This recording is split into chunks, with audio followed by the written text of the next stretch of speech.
Life में बड़ी बड़ी बातों से कुछ नहीं होता जी। अगर आपके सामने एक पत्थर आ जाए, बहुत बड़ा पत्थर, वो आपको तकलीफ नहीं देगा। करेक्ट। लेकिन अगर आप रोड पर चल रहे हो और वो छोटा सा जो पत्थर है वो आपके पाँव में छुप गया ना, वो आपको ज़्यादा तकलीफ देगा। मुझे क्लाइंट के पास जाना है तो स्पीकिंग करनी है, प्रेजेंटेशन करना है तो स्पीकिंग करनी है, अवार्ड मिल रहा है, पब्लिक आगे बोलना है तो स्पीकिंग करनी है। स्पीकिंग के बारे में किसी ने बात नहीं करी और मैं सारा दिन 8, 9, 10 घंटे की जॉब में स्पीकिंग ही तो कर रहा हूँ। इंग्लिश एक ऐसी लैंग्वेज है जो all over the world common language की तरह ऑलमोस्ट सभी कंट्री के लोगों को आते हैं या वो समझते हैं। ट्रू।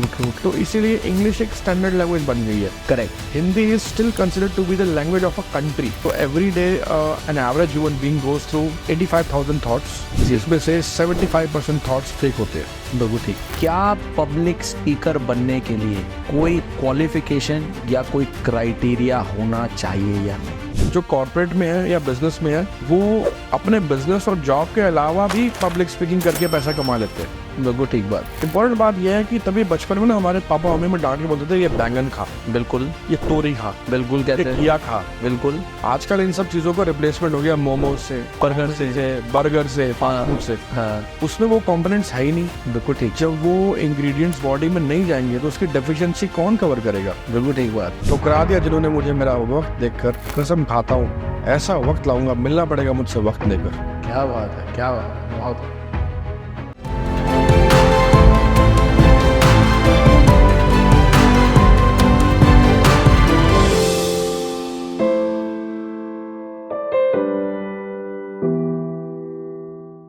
सभी को मेरा बहुत बहुत प्यार एंड एक बार फिर आप लोगों का बहुत दिल से अभिनंदन है ये भी कुछ खास है पॉडकास्ट शो में। And I am your host doctor Ujjwal Chugh and I welcome you all. ये भी कुछ खास है में अलग अलग खास लोग अलग अलग अपने सफर से आकर के जिन्होंने कुछ ऐसा खास, ऐसा न जाने कैसा काम किया है। आज जो व्यक्ति, जो शख्सियत, जो पर्सनालिटी हमारे साथ है वो बहुत ज़्यादा खास है। मेरा पर्सनली उनके साथ एक बड़े भाई जैसा प्यार है। साथ ही साथ अगर मैं बात करूं जिस स्पेस में उन्होंने मिशन पकड़ के अपने आप को संकल्पबद्ध होकर उतारा है वो अपने आप में बहुत बड़ी खास है। और मैं समझता हूं आज के यूथ की, हर इंसान की वो सबसे बड़ी रिक्वायरमेंट है। तो आज का पॉडकास्ट सारे यूथ, यंगस्टर्स के लिए और बहुत सारे ऐसे लोगों के लिए जो आज की इस रेस में कहीं ना कहीं सक्सेसफुल होना चाहते हैं, उनके लिए बहुत जरूरी है। तो बताने से पहले, रिवील करने से पहले मैं बता देता हूं, he is the man who is actually 11 times TEDx speaker, multiple जोश टॉक्स है उनकी। ही इज द वन जिन्होंने सिक्खी का ताज पहन करके एज अ सिख डेलीगेट हमारे ऑनरेबल प्राइम मिनिस्टर हाउस पे ही has been invited with a delegation, जहां उन्होंने बहुत सुंदर रिप्रेजेंटेशन की। He is actually leading so many groups to create that indelible mark in the public speaking space। और इनका मिशन है जी पब्लिक स्पीकर तैयार करने हैं। आजकल है ना, हर किसी को बोलना है, अपने आप को एक्सप्रेस करना है और रियलिटी भी है आज की डेट में आप बिना एक्सप्रेस किए सक्सेसफुल नहीं हो सकते। And he has taken this mission. 0 से हीरो तक का सफर अपनी पूरी परिश्रम से, निष्ठा से, इंटेंशन से और अपने पूरे के पूरे सामर्थ्य से और लग करके he has already created 1 lakh public speakers, CXO, CFO, top business owners, professional, youngsters, her level पे वो इम्पैक्ट क्रिएट करा है। लिस्ट इतनी लंबी है कि मैं पढ़ूंगा तो आप भी थक जाओगे और बोर हो जाओगे, इसलिए बोर नहीं करना। जल्दी से शुरू करते हैं और आज का पॉडकास्ट नेक्स्ट लेवल होने वाला है। मजा आता रहे तो जल्दी से आप सब्सक्राइब कर लो अगर अभी तक नहीं करा। Let's go forward and let's put our hand together for one only very charming, somebody very dedicated on his path, author Sherry. Thank you. Lovely. Once again, thank you so very much for coming. Thank you for inviting me. तो आपका शेरी भाई हमेशा always मतलब मैंने आपकी और भी दूसरी टॉक्स देखी हैं और जी, जिस मुद्दे पे आप बात करते हो, हाँ जी, तो मैं जब यंगस्टर्स के साथ बड़े सारे सेशन करता हूँ तो मैं देखता हूँ कि आप हमेशा उन मुद्दों पे इंटेंस लगे रहते हो। बट एक सबसे सुंदर बात, कुछ भी बात करने से पहले आप कोई भी टॉक शुरू करते हो आप ऐसे छोटा सा मुस्कुराते रहते हो पहले। ये क्या चक्कर है यार? Smile is contagious. और ये देखा कि बेस्ट जो आपका नॉन वर्बल क्यू है ना, हाँ जी, वो स्माइल से ज्यादा पावरफुल है ही नहीं कुछ भी। क्या बात है, मतलब आपने तो शुरुआत में ही छक्का मार दिया, मतलब पब्लिक स्पीकिंग पहली लाइन से शुरू कर दी। नहीं, स्माइल को भी टाइम कर रखा है, मतलब यू वोंट बिलीव, जैसे मैं जब फोटोग्राफ्स खिंचवाता था, मेरे इवेंट्स बहुत होते हैं जी, तो फोटोग्राफ में ना फोटोग्राफर कहता था सर आपने स्माइल ठीक नहीं करा, आज आप लग बहुत बढ़िया रहे थे। अच्छा जी, तो मैंने ना अपनी स्माइल को टाइम किया, हाँ, तो मैंने वो एक एक्टिविटी कहीं से सीखी और मैंने उस एक्टिविटी को अपनी लाइफ में अप्लाई किया। वंडरफुल। तो जैसे 1 to 10 आप काउंट करोगे, 1 2 3 4 5, अरे क्या बात है। तो आपने अपनी लाफ को टाइम कर दिया, तो यानी कि 6 नंबर पर मेरी स्माइल ऐसे आई, तो मैंने अपनी 6 नंबर की स्माइल, 3 नंबर की स्माइल और 8 नंबर की स्माइल को टाइम कर दिया। अच्छा जी, तो इस छोटी सी टिप ने, या आपके व्यूअर्स का भी थोड़ा हेल्प हो जाएगा, इस छोटी सी टिप ने मेरी स्माइल को टाइम कर दिया। तो अगर मैं फोटोग्राफ खिंचवा रहा हूँ तो मुझे पता है मेरी 6 नंबर स्माइल चाहिए। अरे क्या बात, आपने तो स्माइल की स्माइल बना दिया।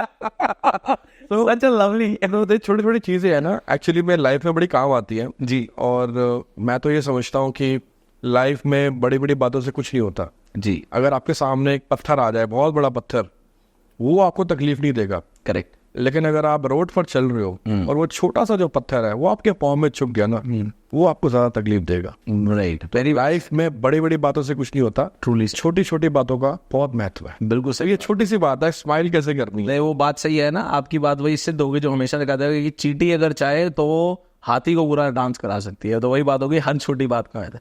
But you said it very great in the beginning, but just a compliment, आप सच में बहुत अच्छे लग रहे हैं। आपकी पग, आपकी tie, your overall getup is looking superb as always. Thanks a lot, sir. तो शेरी भाई, just to begin with, I have lot of discussion with you. आपसे आज बहुत सारी बातें करनी है, टेक्निकली भी, पब्लिक स्पीकिंग में आप जो कर रहे हो, जो आज की डेट में मैं समझता हूँ मैक्सिमम लोगों का एक फोबिया है। और मैं समझता हूँ कि ये एक ऐसा फोबिया है कि अब रिसेंट स्टैट्स ऐसे हो चुके हैं कि लोगों पे पब्लिक स्पीकिंग का इतना दबाव है कि जो लोग बोल नहीं पाते उनकी स्टेट डिप्रेशन तक चली जाती है। तो इसमें बहुत सारी बातें करनी है, but to before begin with that, I really want to know, and all our viewers, उनको भी बहुत इस चीज़ की जिज्ञासा होगी जानने की, आप exactly अपनी इस पब्लिक स्पीकिंग जर्नी में what's your one pointed mission, what you are trying to do? Mission तो बहुत सिंपल है, 1 मिलियन पब्लिक स्पीकर्स तैयार करने हैं इंडिया में। बहुत बढ़िया। I don't want to become another diaspora, जो एक कम्युनिकेशन स्किल अच्छा हो गया, थोड़ा इन्फ्लुएंस बिल्डअप कर लिया, हाँ, तो इंडिया को छोड़ के चला गया। राइट, तो मुझे ऐसा लगता है कि मैं भारत की इस धरती पे पैदा हुआ हूँ, right, and it's my responsibility as a citizen to contribute to our nation. Wonderful. देखो, अगर आपको सेवा जो कर रहा है ना, सिर्फ वो सिपाही जो बॉर्डर पे है, जी, सिर्फ देश की सेवा वो नहीं कर रहा, आई टोटली एंडोर्स दैट। देश की सेवा वो भी कर रहा है जो बॉर्डर के अंदर है। 100%। तो आप बॉर्डर के बाहर रह करके नहीं, या बॉर्डर पर रह करके नहीं, आप बॉर्डर के अंदर रहकर भी सेवा कर सकते। बिल्कुल ठीक, बिल्कुल। It's all in your mind, it's all about your attitude. Right, तो I call this as practical patriotism. Wonderful. तो प्रैक्टिकल पेट्रोटिज्म वो है कि आप अपनी फील्ड में पहले थोड़ा सा अपने आप को इंटरेस्ट क्रिएट करें, फिर उसमें पैशन दिखाएं, फिर उसमें ऑब्सेस्ड हो जाए, फिर gradually you convert that passion to profession, and that becomes a part of your mission. क्या बात है, क्या बात, मतलब इतनी सुंदर आपने शुरुआत में प्रैक्टिकल पेट्रोटिज्म, क्या सुंदर आपने एक, मैं समझता हूँ, आइडियोलॉजी क्रिएट करी है। मतलब इट्स लाइक कि कोई भी इंसान जो अपनी साधना कर रहा है और वो कंट्रीब्यूशन कर रहा है टू क्रिएट एन इम्पैक्ट, तो वो कहीं ना कहीं प्रैक्टिकली पेट्रोइट है। पेट्रोटिज्म में इमोशन है, पेट्रोटिज्म में कॉन्फिडेंस है, पेट्रोटिज्म में फायर है, पेट्रोटिज्म में हंगर है। वंडरफुल। और ये चारों कंपोनेंट, राइट, आपको लाइफ में किसी भी चीज को अचीव करना हो, चाहिए ही चाहिए। वंडरफुल, क्या बात है, बहुत बढ़िया।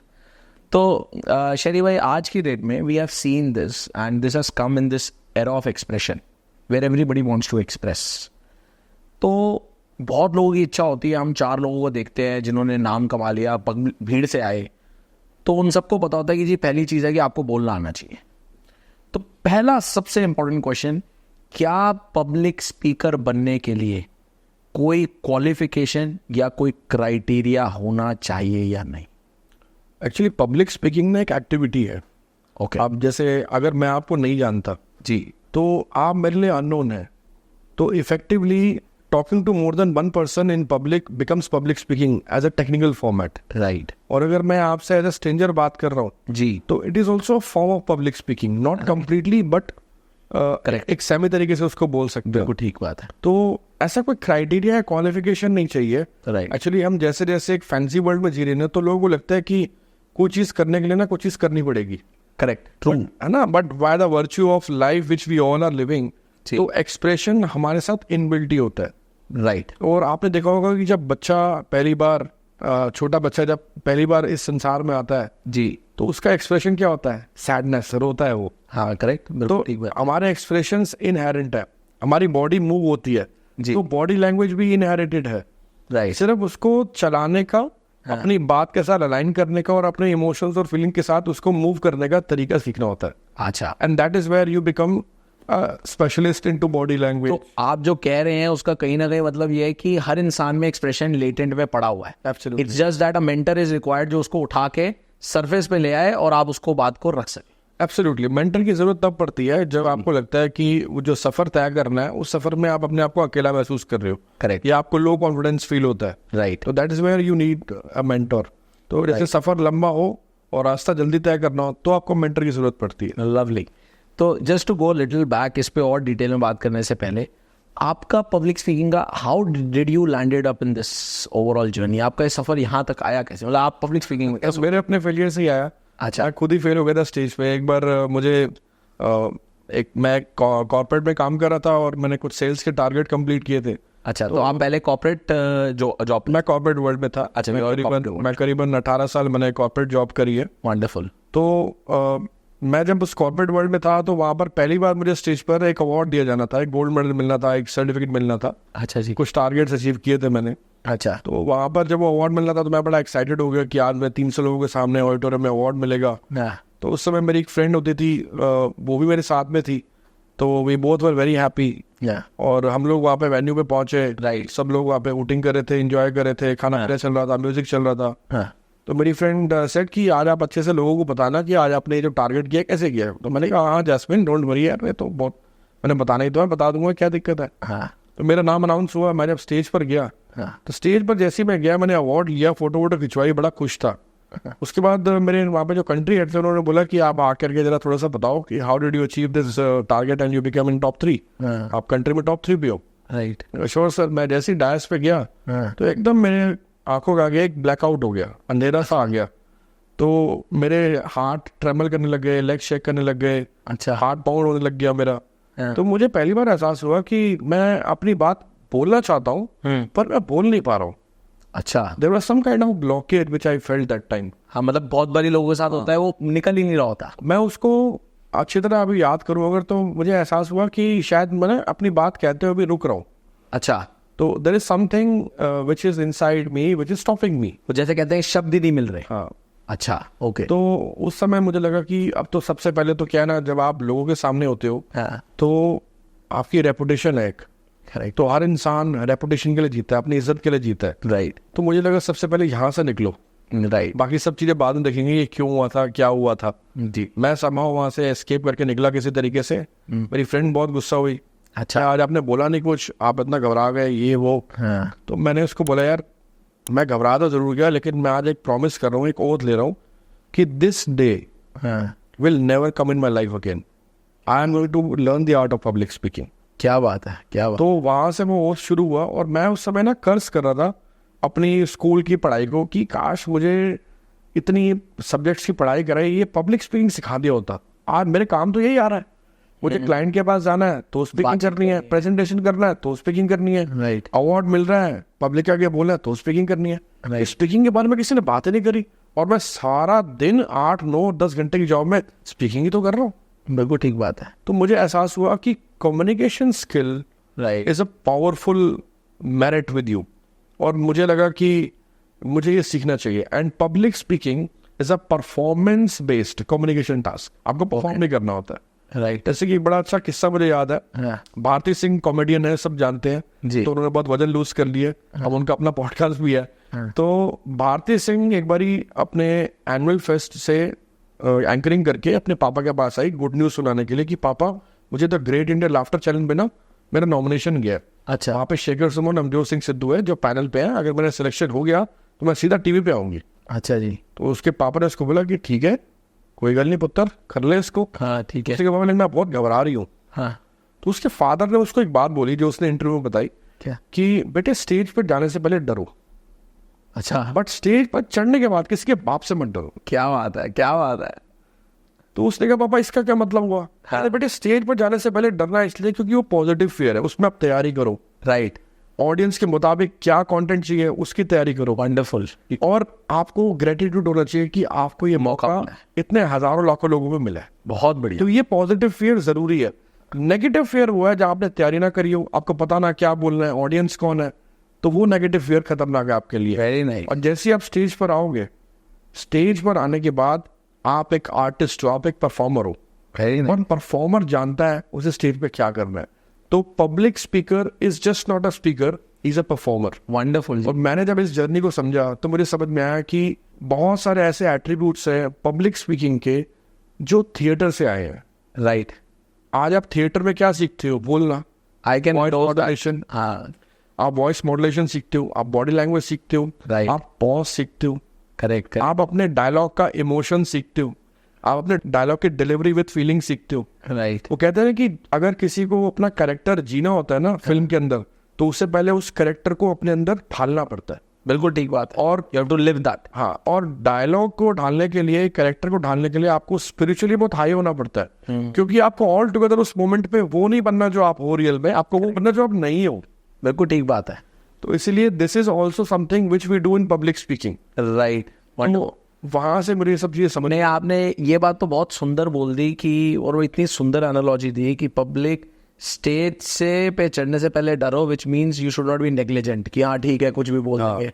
भैया पहले अपना होमवर्क कर लो, because you should have that gratitude की मौका मिला। बट ये आपकी बहुत सुंदर एनालॉजी है। बट इसमें एक बहुत इंपॉर्टेंट सवाल है। सी व्हेन यू से दिस पर्टिकुलर थिंग कि कहीं ना कहीं दिस इज अ क्वेश्चन, और बहुत सारे लोगों के मन में भी रहता है। पहली बात कि आपने बार बार अपनी एक टॉक में बात में बोला कि पब्लिक स्पीकिंग स्किल आपके आना ज़रूरी है, स्कूल में मुझे पढ़ाना चाहिए था, लाइकवाइज। बट जनरली हम देखते हैं और बहुत सारे लोगों को जब सुनते हैं तो वो कहते हैं कि public speaking is all about in what culture and atmosphere you have been grown with. जैसे कुछ लोग होते हैं, उन्होंने ये सब्जेक्ट पढ़ा नहीं होता, but by born they can converse very well with the public, they can articulate so good, वो अच्छे से कर पाते हैं। तो टेक्निकली मैं ये समझना चाहूँगा, और सारे व्यूअर्स भी ये समझना चाहेंगे, क्या पब्लिक स्पीकिंग एक स्किल है और it is an art as you said in the beginning also? नहीं, देखिए, it's a very good question. जब शुरुआत होती है, ठीक है, तो आपका एनवायरनमेंट का बहुत बड़ा इम्पैक्ट है। ठीक है, इसलिए हम कहते हैं ना कि हमारा जीन्स में है ये। राइट। ना जीन्स में कैसे आता है? जब आपके फादर, आपके मदर या आपके ग्रैंड पेरेंट्स या आपके सिबलिंग्स जी। उस चीज को कर रहे होते हैं, तो आपको अपनाने में बड़ा आसान हो जाता है। राइट। ठीक है, उसी को हम जीन्स बोल देते हैं या डीएनए बोल देते हैं। राइट। लेकिन अल्टीमेटली हर इंसान को बोलने की काबिलियत भगवान ने दी है। बिल्कुल ठीक बात। ठीक है, तो हमारे दिमाग में एक स्पीच मोटर है। राइट। ठीक है, किसी किसी की स्पीच मोटर की जो फंक्शनिंग है ना बड़ी स्मूथ है, ठीक है, वहीं से आर्टिकुलेशन क्रिएट हो रहा है। बिल्कुल ठीक है। ठीक है, और उसके बाद कोई बात बोलनी है तो उसका फ्लो भी बड़ा अच्छा है। और अगर आपका फोनेटिक साउंड ठीक है, बिल्कुल ठीक। ठीक है, और अगर आपका ओवरऑल सिलेबल साउंड ठीक है, राइट। फोनेटिक साउंड और सिलेबल साउंड वो आवाज क्रिएट करता है, जैसे हम बोलते हैं र, स, श, ख। ख। तो जब हम ये वर्ड बोलते हैं तो ये फोनेटिक साउंड्स हैं। करेक्ट। हम बचपन में सीखते हैं ये अपनी पढ़ाई करते हुए। राइट। तो हमारी साउंड जो हमें कैसे प्रोड्यूस करनी है वो फिर डिसाइड करता है हमारा प्रोनाउंसिएशन। बिल्कुल। और अगर हम अपनी पूरे सेंटेंस को बोलते हैं वो डिसाइड करता है हमारा एनंसिएशन। ओके। ठीक है, और फिर ओवरऑल जब हम अपनी डिलीवरी करते हैं तो हम बातों को कुछ चीज की तरह समझाते हैं। जैसे अभी मैं आपके साथ बात कर रहा हूँ, मैं आपको कुछ आंसर कर रहा हूँ, हाँ। तो मैं कुछ मीनिंगफुल बात कर रहा हूँ। तो अगर मैं मीनिंगफुल बात कर रहा हूँ तो मैं अपनी बात को आप तक पहुंचाऊं कैसे, उसको आसान कैसे करूँ? राइट। ठीक है, यानी कि कॉम्प्लेक्स बात को मैं कैसे आसान करके तोड़ मरोड़ के आसान एग्जाम्पल के साथ या स्टोरी के साथ कन्वे कर, या किसी ऐसी चीज को जो आप पहले से फैमिलियर हो, जिसे हम मेटाफोर बोलते हैं। Correct correct. और जिस चीज का रिजल्ट मेटाफोर के साथ हो उसे हम एनालॉजी बोलते हैं। राइट। ऐसे life is like an ice cream, right. ये एक मेटाफोर है Right. कि जिंदगी आइसक्रीम की तरह है। Taste it before it melts. मैंने इससे कॉल टू एक्शन दे दिया हाँ। कि खा लो नहीं तो पिघल जाएगी। तो ये मेटाफोर से बन गया एनालॉजी। बिल्कुल सही। So this is exactly how you start talking and using these attributes in your speaking. तो इसका मतलब हम कह सकते हैं कि public speaking is a blend of art and skill both. Absolutely right. बिल्कुल ब्लेंड है। बिल्कुल right. चलिए, बहुत बढ़िया। And science also. अच्छा साइंस, हाँ। आज यू राइटली साइंस इसलिए क्योंकि मनोविज्ञान है इसमें। बिल्कुल ठीक। आज अगर मुझे ये पता लग जाए कि मेरी स्पीच है और मेरी ऑडियंस को मेरे से क्या एक्सपेक्टेशन है, Right. मेरे से क्या सुनना चाहते हैं वो, राइट, अगर ये ऑब्जेक्टिव क्लियर हो जाए ना, करेक्ट, तो ये स्पीकर की सबसे बड़ी जीत होती है स्टेज पे। बिल्कुल ठीक कह रहे हो। जो स्पीकर स्टेज पे अपनी ऑडियंस को पढ़ ले कि वो मेरे से डिमांड क्या कर रही है, तो दे मतलब दैट्स द वन, वो ऑटोमेटिकली जीत जाएगा उस स्टेज को। तो कहते हैं कि असली पब्लिक स्पीकर वो नहीं है जो अच्छा कंटेंट बोलना चाहता है। हाँ। असली पब्लिक स्पीकर वो है जो ऑडियंस, जो वो समझ जाए कि ऑडियंस क्या सुनना चाहती है। करेक्ट, ऑडियंस को पहचान ले। Very well. तो हैविंग सेड दिस, तो पब्लिक स्पीकिंग आपने बड़े सुंदर तरीके से कर दिया कि भाई it's a mix of skill, art and science together, the three combo. अब ये एक बहुत बड़ी मिसकंसेप्शन है, या हम कह सकते हैं कि लोगों ने कहाँ से ली। जनरली पब्लिक स्पीकिंग को हम हमेशा रिलेट करते हैं अंग्रेजी बोलते हैं। Is it really so? Not at all. अंग्रेजी तो एक माध्यम है। बिल्कुल ठीक ठीक है। आपने कभी दूरदर्शन पे पहले ना एक न्यूज आती थी, न्यूज आती थी, उसमें जो लोग बोल नहीं सकते तो वहाँ साइन लैंग्वेज का इस्तेमाल होता बिल्कुल था। होता है, ठीक है। बिल्कुल होता था। तो मैं तो कहता हूँ अगर कोई साइन लैंग्वेज ध्यान से देखे ना तो बॉडी लैंग्वेज और जेस्चर्स बहुत जल्दी सीख सकते हैं। बिल्कुल ठीक कह रहे हैं आप। तो वो साइन लैंग्वेज एक लैंग्वेज है। करेक्ट, जैसे वो साइन लैंग्वेज एक लैंग्वेज है, इंग्लिश में तो एक लैंग्वेज है। करेक्ट। आप अपनी बात को कहने का माध्यम, मीडियम क्या चूज कर रहे हो। Right. आप हिंदी चूज कर लो, राइट, आप पंजाबी चूज कर लो, मलयालम चूज कर लो, Right. ऑडियंस चूज कर लो, ये आपके ऊपर है। Right. तो English is a language, right, public speaking is a skill. Okay, wonderful. So that means कि अंग्रेजी it's just a medium, because it's a language just like a Russian, Yes. or we are talking about Hindi, any other language। हमारा podcast भी हिंदी में ही चल रहा है। तो इसका मतलब ये क्लियर है कि anybody who is on the path और वो पब्लिक स्पीकर बनना चाहता है, तो पहले माध्यम की बात नहीं आएगी, पहले कुछ चीज़ें और आती हैं। अब इसमें अक्सर एक इम्पॉर्टेंट बात देखी जाती है, बहुत सारे ऐसे लोग होते हैं वो are very comfortable in speaking Hindi. जैसे उनसे बात करते हैं जी आपको अंग्रेजी में एड्रेस करना है और उनको अंग्रेजी आती भी होती है, तो वहां पर सर्किट शॉर्ट हो जाता है। वैसे वो बोलता है अच्छे से, हिंदी में कॉन्वर्सेशन करता है, अब उसको बोला जी इंग्लिश में देना है, इंग्लिश उसको ठीक ठाक आती भी है। तो ये एग्जैक्टली इसको आप scientifically as an expert, as a mentor, how do you articulate this? देखो, सबसे पहले तो आपको वो सीन याद है, अक्षय कुमार की मूवी आई थी पैडमैन। बिल्कुल सही, ठीक है। उस आखिरी में, हाँ, उसमें आखिरी में एक सीन आया, उसको इंग्लिश बोलनी नहीं आती थी। बिल्कुल ठीक कह रहे हैं। ठीक है। तो उसने एक स्पीच दी थी वहां पर, राइट, जो कि रियल पैंडेमिक ने भी दिया है यूनाइटेड नेशंस में। बिल्कुल दी थी। ठीक है। तो वहां पर जो उसने बोला ना, हाँ, वो लैंग्वेज का इस्तेमाल उसने तोड़ मोड़ के किया। बिल्कुल सही, ठीक है। देखो, आप eight the end of the day robot से बात तो नहीं कर रहे ना, बिल्कुल सही, आप तो इंसानों से ही बात कर रहे हो। राइट, तो there is something beyond language which connects all of us. ऐसे एक किताब आई थी the Alchemist by Paul Yes. Coelho D'Souza, yes, उसमें उस लैंग्वेज के बारे में जिक्र है जी, कि there is a language which is understood by universe, by air, water, nature, birds, animals, reptiles. Right, वो लैंग्वेज है, वो साइलेंट है जी, वो पता नहीं है, वो डिकोडेड नहीं है। करेक्ट, ह्यूमन बींग्स तो लैंग्वेज में बात कर रहे हैं। तो अल्टीमेटली आप ये देखो कि आप जब ऑडियंस के बीच आ गए हो तो आप अपना मैसेज कैसे पास ऑन कर रहे हो, कितनी इफेक्टिवली करोगे। इसमें दो तीन चीजें हैं। राइट, सबसे पहले तो ये समझना बहुत जरूरी है कि हिंदुस्तान के अंदर 70% कंटेंट इंटरनेट पे हिंदी में होता हिंदी में कंज्यूम हो रहा है। बिल्कुल सही कह रहे हैं। ठीक है। और आज के डेट में हर इंसान इंस्टाग्राम रील, यूट्यूब शॉर्ट, ये सारा कंटेंट या फेसबुक वॉच, ये सब देख रहा है। बिल्कुल ठीक है। अल्टीमेटली आपने ये देखना है कि आपकी ऑडियंस के साथ कौन सा मैसेज आप आसान लैंग्वेज में रेजोनेट कर सकते हो। राइट, सेकंड पर्सपेक्टिव ये है, अगर आप एक फॉर्मल स्पीच दे रहे हो, उसका फॉर्मेट क्या है, क्या वो कीनोट टॉक है, क्या वो मोटिवेशनल टॉक है, क्या वो लीडरशिप टॉक है, राइट, क्या वो ग्रुप डिस्कशन है। तो उस डेकोरम के हिसाब से, उस फॉर्मेट के हिसाब से जो लैंग्वेज बेस्ट है, जो सूट करेगी, आपको वो यूज कर लेनी चाहिए। राइट, तो ऐसा जरूरी नहीं है कि सबको हिंदी आती है। जैसे आपने ऑफिस में देखा होगा, ग्रुप मीटिंग्स होती है, Right. 10 लोग आपस में बैठ के हिंदी में बात कर सकते हैं, लेकिन they choose to talk in English because they know the decorum, बिल्कुल ठीक है। They are in an environment. Right, तो उस एनवायरमेंट में they prefer to choose language over Hindi. ऐसा नहीं है कि वो हिंदुस्तानी है तो उनको हिंदी नहीं आती। Certainly sir. तो इट डिपेंड्स डेकोरम क्या है। हाँ, जैसे मतलब आई एम श्योर आप घर में जैसे पंजाबी में बड़ी बारी अपने पेरेंट्स से कर लेते हो हमारे तो घर में टोक देते कई बार की गल है पंजाबी नहीं आती, हाँ, बोले ठीक गल है। पंजाबी बोला करो, ठीक गल असली बोलेगा तो कौन बोलेगा।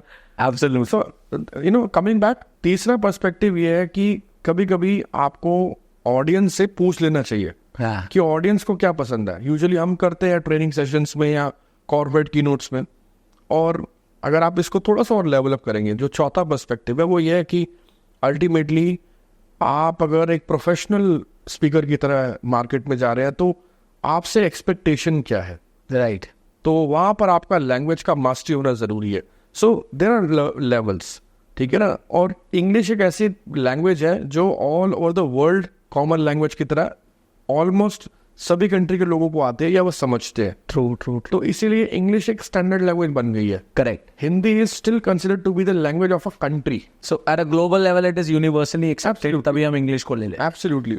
तो आपने अभी जो बात करी, अगर मैं एक आज की डेट में एक यंगस्टर के लिए बात करता हूँ, एक college student, ultimately at the end of the day जो भी अपने करियर पे काम कर रहा है, फाइनली वो जो भी स्किल सीखे, जो भी प्रोग्राम परस्यू करे, at the end of the day the person has to express अपने आप को। अगर आपको if you want to sell yourself to the market, तो आपको बेचने के लिए एक्सप्रेस करना आना चाहिए, जिसमें पब्लिक स्पीकिंग का रोल आता है। बिल्कुल। तो एक बहुत सरल और कंसाइज तरीके से एक इंसान जो एक यंगस्टर मान लेते हैं, जो अपने फर्स्ट ईयर में है, जो अपना कॉलेज स्टार्ट कर रहा है, उसके लिए what is your guideline that he और she should be able to express them properly. उनको पब्लिक स्पीकिंग में करियर नहीं बनाना, बट वो अपने करियर को सही से अपलिफ्ट कर सकें, तो किन चीज़ों पे उन्हें काम करना चाहिए? सबसे पहले तो जो भी एक्टिविटीज हो रही है कॉलेज लेवल पे, आपने फर्स्ट ईयर की बात करी जी। Start taking participation in activities. Okay, right. है ना। जैसे एक कहावत है कि खाली बैठा है कुछ किया कर, और कुछ भी उधेड़ के सिया कर। अच्छा, ठीक तो है। आप कुछ ना कुछ एक्टिविटी में अपने आप को इन्वॉल्व करोगे ना, हाँ। उधेड़ करोगे, सिलोगे, इन्वॉल्व करोगे, कॉन्फिडेंस बढ़ता है, राइट। एंगेजमेंट आती है। You more adapt more to that. तो कॉलेज लेवल पे क्या होता है, बहुत सारी कल्चरल एक्टिविटीज होती है जिसमें स्पीकिंग होती है। सेकंड, जब आप कॉन्फ्रेंस इवेंट्स अटेंड कर रहे हो एज अ स्टूडेंट, तो वहाँ पे आप ऑडियंस पे बैठे होते हो, बाहर से स्पीकर आते हैं, Right. और ऑडियंस पे क्वेश्चंस थ्रू होते हैं बहुत सारे। हाँ। So be the first one to answer, that is also form of speaking. Okay, आपका कम्युनिकेशन ग्रो होता है। इनिशिएटिव भी लेते हो। Absolutely. So you are seen as somebody who can understand the question and who can articulate the thoughts and speak in public while answering. Right, very true. तो तीसरा, आपको अपने आसपास कोई क्लब है अगर, तो क्लब ज्वाइन कर लेना चाहिए। अच्छा, तो टोस्ट मास्टर्स एक बड़ा अच्छा एग्जाम्पल है। आप शायद टोस्ट मास्टर की you are one of the person who is leading that as a licensee, if I am not. हाँ, एक गेवल इंटरेस्ट क्लब होता है, बच्चों के लिए होता है वो। राइट। तो वो हमारे पास लाइसेंस है, तो Right. वो हमने अपने इंस्टीट्यूट के नाम पे लिया हुआ है। लेकिन वैसे टोस्ट मास्टर्स कोई भी ज्वाइन कर सकता है। आपके एरिया के आसपास जो क्लब है, इंडिया में बहुत सारे क्लब बने हुए हैं, ओके, और ये भी बहुत बड़ा नेटवर्क है, इंटरनेशनली इनके बहुत सारे क्लब हैं। ओके, तो एक क्लब में आप ज्वाइन करोगे तो वहां पर क्या होता है, एनवायरनमेंट मिल जाता है आपको, राइट, है ना। फोर्थली, आपका इंटरेस्ट होता है। जैसे बहुत सारे स्टूडेंट्स को मैंने देखा है कि वो एंकरिंग का उनको बहुत शौक होता है, बिल्कुल, वो खुद ही आते हैं। तो anchoring is a form of speaking. Correct. तो ये 3-4 चीजें आप फॉलो कर लीजिए, इससे आपको धीरे धीरे अपनी स्पीकिंग पे खुद ब खुद काम करने का मौका मिलेगा। Very nice. और ultimately at the end of the day आप एक बहुत बड़े कंपनी के सॉफ्टवेयर इंजीनियर बन गए। राइट। आपने एक बहुत ही इंपॉर्टेंट सॉफ्टवेयर बना दिया जो कि वर्ल्ड की सबसे बड़ी प्रॉब्लम को सॉल्व कर रहा है। वो ठीक बात। लेकिन आप इमेजिन करो, अगर आपको एक प्रेजेंटेशन में बुलाया गया और बोला गया कि अब आप इस सॉफ्टवेयर के बारे में बताओ आपने कैसे बनाया, समझाओ, और आप बोल ही नहीं पाए, तो सारा का सारा सॉफ्टवेयर बनाने का जो आपका मेहनत है वो सब पानी में मिल जाएगा। बिल्कुल ठीक बात है। तो if you don't know how to present and express your own work, correct. It will be a big mess. Learn the art of public speaking. That means with this the message is very clear. जो अक्सर मैं अपने बहुत सारे sessions में बोलता हूँ, जो आपने कह दिया है ऑलरेडी, कि आप एक खेल के बहुत बड़े खिलाड़ी हैं, बट उस खेल को एक्सप्रेस करना नहीं आता जब तक, तो आपकी हुनर को, टैलेंट कहीं ना कहीं गुम जाएगा, लोग उसको रिकॉग्नाइज नहीं करेंगे। महात्मा गांधी जी का एग्जाम्पल लो, हाँ। ठीक है, जब वो बैरिस्टर नहीं बने थे, हाँ, जब भारत की आजादी में नहीं आए थे, राइट, तो उनकी लंदन में एक ब्रेकफास्ट पे स्पीच थी। जी पेपर पढ़ के वो स्पीच पढ़ रहे थे, उनको अचानक से एंग्जाइटी फील हुई, पेपर छोड़ के भाग गए नाश्ता किए बगैर।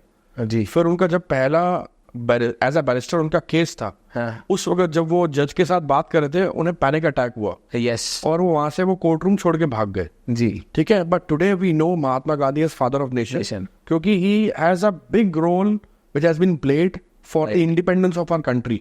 राइट, ठीक है, so rest we know all know that it's a history. Correct. तो उन्होंने जो मूवमेंट स्टार्ट करी ना इंडिया को लेकर के, उसमें लोगों को इकट्ठा किया और लोगों के सामने बोलना चालू करा। राइट ठीक है, तो you only become better when you start working on it.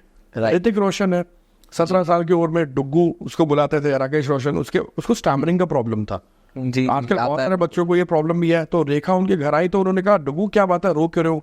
तो वो अटक अटक के बोला था, उसने कहा डुग्गू ये प्रॉब्लम पे काम करो और मेरी ब्लेसिंग है तुम बहुत बड़ा एक्टर बनोगे। हाँ। तो वो स्टैमरिंग उसने अपनी ठीक करी और जब उसके पहली फिल्म आई कहोना प्यार है, it was a blockbuster. Right. तो आपको अपने ऊपर मेहनत करनी पड़ेगी। अगर कोई प्रॉब्लम आइडेंटिफाइड है तो उस पर मेहनत करो। तो आपने भी एक ना बड़ी सुंदर बात छेड़ी है, ये yes this is a truth. अभी जो केसेस स्टैमरिंग के देखे आ रहे हैं वो पहले से बहुत ज़्यादा है। तो डू यू रियली फील कि जब आप पब्लिक स्पीकिंग में आते हैं, और in short public speaking not as a full time but आप अपने आप को ओपन करते हैं, एक्सप्रेस करते हैं, तो क्या इस स्टैमरिंग की जो प्रॉब्लम को आप नेचुरल तरीके से ओवरकम कर सकते हैं? कर सकते हैं, लेकिन अप टू एन एक्सटेंट कहीं ना कहीं I have helped lot of people overcome the problem of stammering and stuttering. अच्छा। लेकिन क्या होता है कभी कभी जब आपका अंदर का सिस्टम वीक हो जाता है, जेनेटिकली अगर कुछ है ना, जेनेटिकली प्रॉब्लम है या over a period of time आपने एक माइंडसेट डेवलप कर लिया है, करेक्ट। तो अगर आपने उस माइंडसेट को, उस ब्लॉकेज को नहीं हटाया, वो प्रॉब्लम बना रहता है। राइट। और कभी कभी कुछ लोगों में बहुत कॉमन होता है कि उनको वॉवल्स पढ़ने में दिक्कत होती है, जैसे वो वॉवल्स पढ़ते हैं तो वो अटकते हैं। राइट। तो सबका अलग अलग पैटर्न होता है। तो माय रिकमेंडेशन है कि बहुत सारे आजकल स्पीच थेरेपिस्ट सेंटर है, राइट। आप किसी सर्टिफाइड स्पीच थेरेपिस्ट को कांटेक्ट करो। ओके। वो मेडिकली साउंड होता है, Right. क्योंकि वो ज्यादातर आपको ईएनटी स्पेशलिस्ट होते हैं, जैसे ईयर नोज थ्रोट। तो थ्रोट की कैटेगरी में स्टैमरिंग कवर होता है मेडिसिन की पढ़ाई में, साइंस की पढ़ाई में। राइट। तो वो थ्रोट की पढ़ाई में आप ईएनटी स्पेशलिस्ट को कवर करो। वो वहाँ पर जो स्पीच थेरेपिस्ट होता है, he is a qualified person to tell you how to improve it. Okay. तो यूजुअली वो क्या करते हैं, वो आपको धीरे धीरे बोलने की प्रैक्टिस करवाते हैं ताकि आप आराम से पॉज लेके अपनी बात करो, तो उससे रिकवरी हो जाती है। Wonderful. Coming back, stammering is definitely a very big issue. बहुत सारे लोगों को स्टैमरिंग का इशू है। मैंने एक वीडियो बनाया था यूट्यूब पे स्टैमरिंग के ऊपर, वो काफ़ी वायरल हुआ। तो अल्टीमेटली आपको अपने ऊपर काम करना पड़ता है अगर ऐसी कोई प्रॉब्लम आ जाती है। करेक्ट। और बाकी तरीके तो बहुत सारे हैं। But as you rightly said, mindset is a big thing. अगर आप माइंडसेट को पकड़ोगे तो कुछ हद तक तो आप जीत पाओगे ही पाओगे इस प्रॉब्लम। Absolutely, absolutely. तो आप अगर इसको to be very precise, what you have said, बहुत सारे लोगों को बोलने का फोबिया होता है, चाहे वो Hindi English, it is all about, जब हम पब्लिक स्पीकिंग की बात कर रहे हैं, माध्यम जो मर्जी हो, हिंदी अंग्रेजी कुछ भी, when it comes to addressing people, very precisely किसी के फोबिया के, जो डर के कोई भी कारण हो सकते हैं, what is your one piece of mantra how to overcome this phobia? Fear है तो उसके 3 कॉनोटेशन है। जी। ठीक है ना, फॉल्स एविडेंस अपीयरिंग रियल। आप रस्सी को सांप समझ लेते हो, ठीक बात है। ठीक है। और दूसरा होता है कि फेस एवरीथिंग, नहीं, दूसरा होता है कि forget everything and rice. Right. ठीक है ना। तो आप अल्टीमेटली जिस भी चीज़ का सामना करोगे ना, आप Right. आगे बढ़ जाते हो। ओके। तो आपको सबसे पहले तो ये समझना है कि आपका फियर का लेवल क्या है। प्राइमरली 3 तरीके के हमारे जैसे एनएक्साइटी होते हैं, परफॉर्मेंस एनएक्साइटी, राइट। पीपल एनएक्साइटी और स्टेज एनएक्साइटी। ओके। तो स्टेज एनएक्साइटी होता है वो आपका सेल्फ क्रिएटेड होता है मोस्टली। ओके। तो पहले आपको ये आइडेंटिफाई करना पड़ेगा कि आपको परफॉर्मेंस करते हुए एनएक्साइटी हो रही है, ओके। या आपको लोगों को देख करके एनएक्साइटी होती है, अच्छा। या आपको अपने अंदर से एनएक्साइटी हो रही है।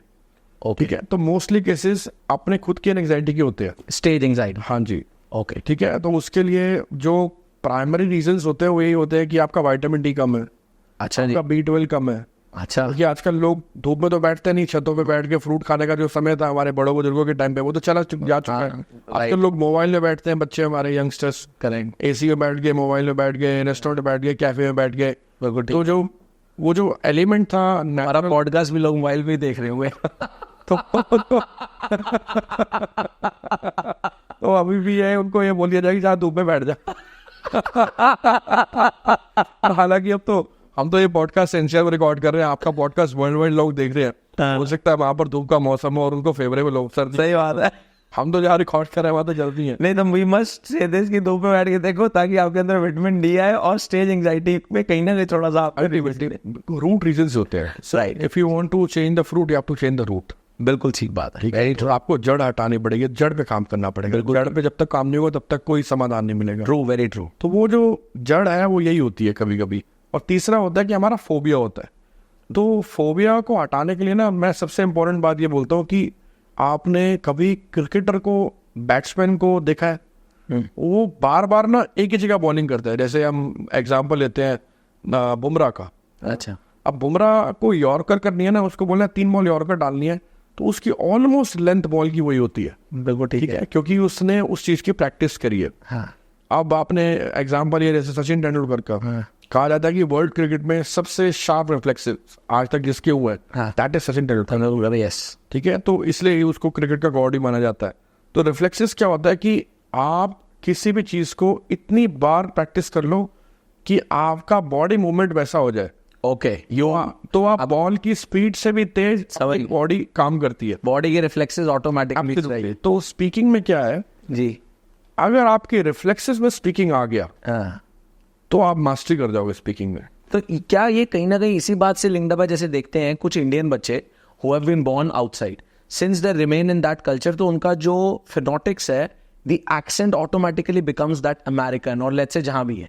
तो क्या ये इसी बात से लिंक्ड अप है कि हमारे रिफ्लेक्सेस उस तरीके से सेट हो जाते हैं? सेट हो जाते हैं, ऑरा का बहुत फर्क पड़ता है। और आप जो चीज़ बार बार सुनते हो, आप उस पर बार बार अपने माइंड पैटर्न क्रिएट करते हो। राइट। और अल्टीमेटली स्पीकिंग क्या है? माइंड पैटर्न ही तो है। राइट। आपकी कम्युनिकेशन, आपके अंदर का ब्रेन मॉडलिंग क्या है? ब्रेन मॉडलिंग यही तो है। Communication is all about brain modelling. Very true. ठीक है, अभी आप जिस सेट में मेरे से क्वेश्चंस पूछ रहे हो, तो ये आपका कम्युनिकेशन मॉडल बोल रहा है, ब्रेन मॉडलिंग है। मैं आंसर कर रहा हूँ, मेरा ब्रेन मॉडलिंग है। Correct. तो हमारा ब्रेन हमेशा मॉडल्स में रह के आंसर करता है, इसीलिए हर इंसान के पर्सपेक्टिव अलग है। बिल्कुल। आप यही सवाल किसी और से पूछोगे तो आपको दूसरा आंसर देगा, Very true. किसी और से पूछोगे दूसरा आंसर देगा। सब सवाल वही है, सब्जेक्ट भी वही है, बट आंसर के शब्द अलग अलग है। Very true. मीनिंग हो सकता है एक ही हो, लेकिन शब्द अलग अलग हो गए। That is communication model. Very true. आपने भी बड़ी एक इंटरेस्टिंग बात सुनी और मेरे को अंदर से उसकी बड़ी क्यूरोसिटी हो रही है। आपने कहा स्टेज एंजाइटी होती है क्योंकि लोगों का B12 कम है, विटामिन डी कम है। विटामिन डी और B12 का क्या लिंकेज है साइंटिफिकली? लिंकेज ये है कि हमारे बॉडी के अंदर जो है 3 तरह के हमारे मैक्रोन्यूट्रिएंट्स होते हैं। ओके, कार्बोहाइड्रेट, फैट और प्रोटीन। बिल्कुल सही। ठीक है, उसके अलावा मिनरल होते हैं। ट्रू। तो विटामिन डी अमूमन देखा गया है कि उसका जो लिंकेज होता है वो हमारी लिपिड प्रोफाइल के साथ होता है। जो हमारा नॉर्मल बॉडी टेस्ट होता है लिपिड Yes. प्रोफाइल टेस्ट बोलते हैं। बिल्कुल। तो जैसे ही आपका लिपिड प्रोफाइल डिस्टर्ब होता है, Right. यानी कि आपकी बॉडी की जो स्मूथ फंक्शनिंग है वो डिस्टर्ब हो रही है, तो कहीं ना कहीं अपनी बॉडी को जो सप्लाई चाहिए न्यूट्रिशन की वो वीक कर रहे हो। ओके, ठीक है, और कुछ ऐसे विटामिन है जो हमारी बॉडी को खाने के अलावा बाहर नेचर देता है। राइट। ठीक है, तो विटामिन डी एक ऐसी चीज है जो आपको नेचर देता है, Okay. जो कि सूरज की धूप है।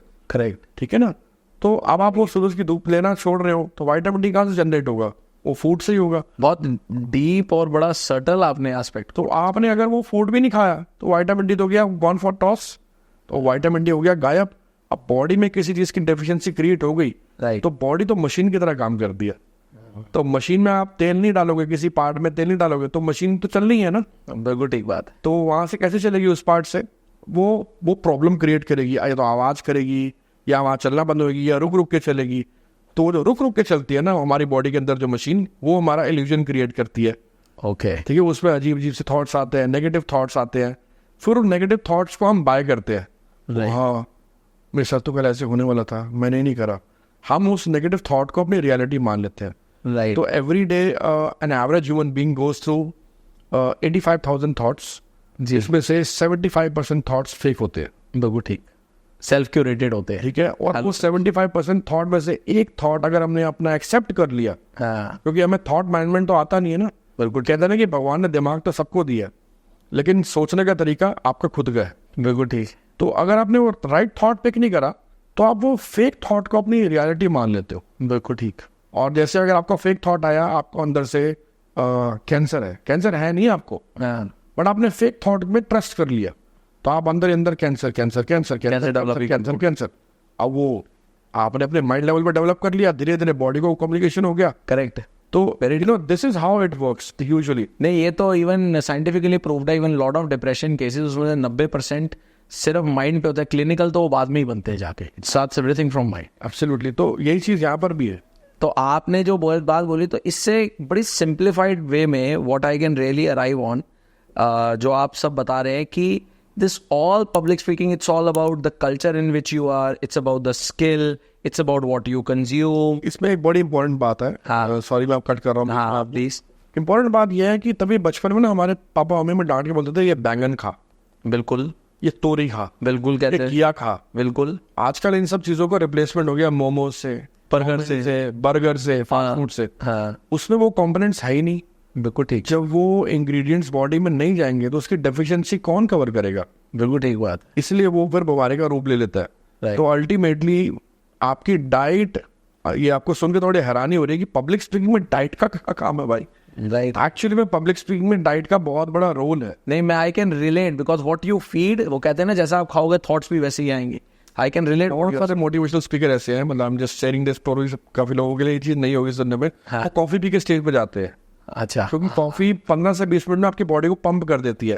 तो मोटिवेशनल स्पीकर को पंप चाहिए होता है। अच्छा, वो एक कप कॉफी पी के जाता है, 15-20 मिनट में पंप हो जाती है बॉडी। तो बॉडी का जो ब्लड है, ब्लड सर्कुलेशन फास्ट हुआ, उसको बोलना ही फास्ट है, उसको हाई एनर्जी में बोलना है। अच्छा, So that small cup of coffee works okay, versus a normal public speaking। उसमें हम ये बोलते हैं कि कॉफी नहीं पीनी स्टेज पे जाने से पहले, अच्छा, क्योंकि बॉडी पंप नहीं चाहिए। You have to be composed, calm. Calm. तो आपको अपनी ईटिंग और डाइट का पैटर्न स्पीकिंग के साथ बहुत मैच रखना पड़ता है। Very true. मतलब आपने तो वो वाली बात कर दी। वो कहते हैं कि जो संगीत का रियाज कर रहा होता है वो गले का बड़ा ध्यान रखता है, ठंडा नहीं खाना। ये तो जो आप पब्लिक स्पीकिंग अगर सीरियस में है तो diet is very important, you have to very particular. 1% ठंडे। और आपको सुन के हैरानी होगी कि मैं ठंडा पानी बहुत ही कम पीता हूँ, बहुत ही कम, गर्मियों में भी। मैं सादा पानी ही पीता हूँ। इट इज जस्ट बिकॉज हमारे जो लेरिंग्स होते हैं यहाँ पर जी, तो लेरिंग्स कॉर्ड का क्या फंक्शनिंग है जी? मेल में लेरिंग्स कॉर्ड्स 17.5 to 25 mm की होती है और फीमेल में होती है 12.5 to 17.5 mm। राइट, ठीक है। तो जैसे वो लेरिंग्स कॉर्ड हमारी डिस्टर्ब हो जाती है ना, आपकी आवाज, आपकी ना वॉइस होक्स हो जाएगी। अच्छा जी, और अल्टीमेटली फिर क्या होता है कि आपकी वो वॉइस जो आपको यूज करनी है स्पीकिंग में, क्योंकि स्पीकिंग में voice is only product. True true, हाँ, इसी को तो आप को तो आप कैश कर रहे हो, उसी को तो आप लोगों को इन्फ्लुएंस, इम्पैक्ट, इंस्पायर करने के लिए यूज कर रहे हो। True true. तो आपको वो जो वॉइस की प्रॉब्लम आ जाती है, फिर आपका वो प्रॉब्लम बढ़ता चला जाता है, फिर वो वॉइस और खराब हो जाती है वहां से। तो इसलिए पानी का भी बड़ा ध्यान रखना पड़ता है, ठंडक का भी बड़ा ध्यान रखना पड़ता है। तो बड़ा हिसाब किताब चल के खाना।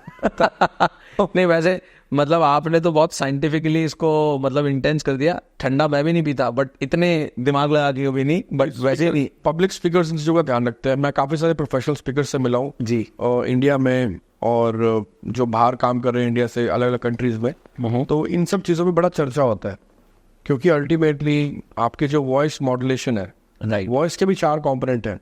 सबसे पहले आपका वॉइस रेंज, दूसरा आपका वॉइस क्लैरिटी, तीसरा आपका वॉइस मॉड्यूलेशन, चौथा आपका वॉइस रेजोनेंस। राइट, तो ये चारों का कॉम्बिनेशन है वॉइस। राइट। तो जब तक आपकी वॉइस में ये सब चीजें ठीक नहीं होंगी ना, तो आपकी आवाज लंबे टाइम तक नहीं चलेंगी। अब जैसे अगर आपको लग रहा है आप आधा घंटा बोल के थक गए, इसका मतलब यह है कि आप अपनी आवाज को सही जगह से प्रोड्यूस नहीं कर रहे, आपका ब्रीदिंग इशू है। बहुत सारे लोग ब्रीदिंग क्या करते हैं, चेस्ट लेवल से लेते हैं, जबकि ब्रीदिंग जो है वो डायफ्राम लेवल से होनी चाहिए। राइट, तो आपकी ब्रीदिंग पैटर्न ठीक नहीं है, तो उसका सीधा असर स्पीकिंग पे है। राइट। सो दैट मीन्स कि आपकी स्पीकिंग में intensity, efficiency, prolonged impact, this is all scientifically connected together. Yes, absolutely. That's so lovely.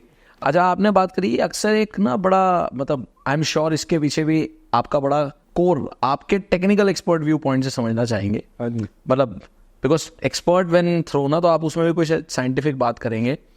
तो अक्सर आता है कि जैसे आपको भी बहुत जगह स्पीकर बुलाते होंगे, मैं भी बहुत जगह जाता हूँ, आपको कीनोट बुलाते होंगे, मुझे भी बुलाते हैं, बट अक्सर लोग कह देते हैं इन दो चीज़ों को ना इंटरचेंजेबली यूज कर देते हैं। Precisely, is there a difference between a speaker and a keynote speaker? If yes, what is the difference? Public speaker जो होता है यूजुअली वो किसी भी रेंज में, किसी भी ड्यूरेशन में बात कर लेता है, किसी भी टॉपिक पे बात कर रहा है। कीनोट स्पीकर जो होता है वो उस पर्टिकुलर डिसाइसिव ऑडियंस के लिए एक ही टॉपिक पे बात करता है और गिवन टाइम में बात करता है। यूजुअली जो ग्लोबल स्टैंडर्ड है कीनोट का, वो 45 to 90 मिनट्स का रहता है। राइट, और एक पर्टिकुलर टॉपिक रहता है।